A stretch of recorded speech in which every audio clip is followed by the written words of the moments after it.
Hello everybody, Wild Bill for America here. Thank you for watching. I have something to tell you today.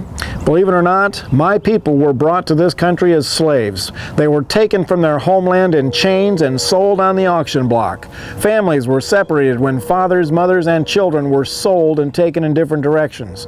My people were forced to work for no pay, and many of them died from the horrible conditions or brutal punishments of the slave masters.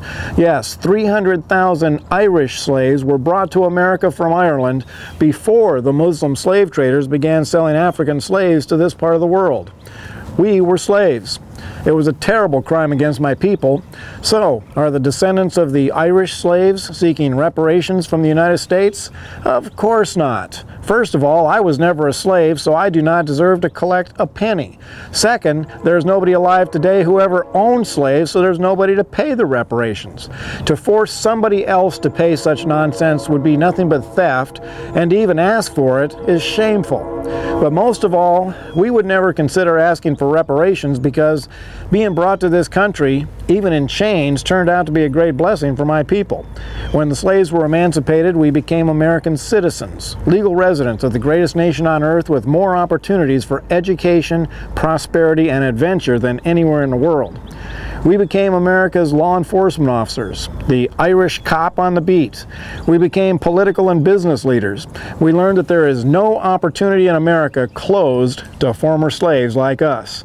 And that was proven beyond any doubt when shortly after the Civil War, 23 young black men were elected to the United States Congress. Imagine that. Trying to punish somebody for something their great-great-great-grandfather did is foolish. We Irish left the chains of slavery behind and never looked back.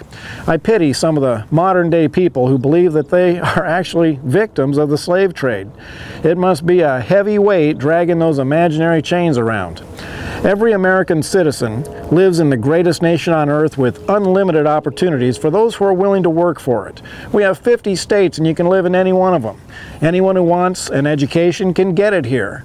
Anyone who wants to start a business can do it. For 90% of the people in this country, the only thing holding them back is their own attitude. If you're a descendant of the slaves, take a good look at the countries where slaves were taken from.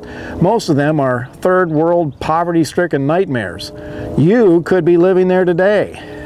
People say that God works in mysterious ways, and I believe that. I give thanks that those Irish slaves ended up here in America, and that I am now an American citizen. This is Wild Bill for America. Thank you for watching, and God bless America again.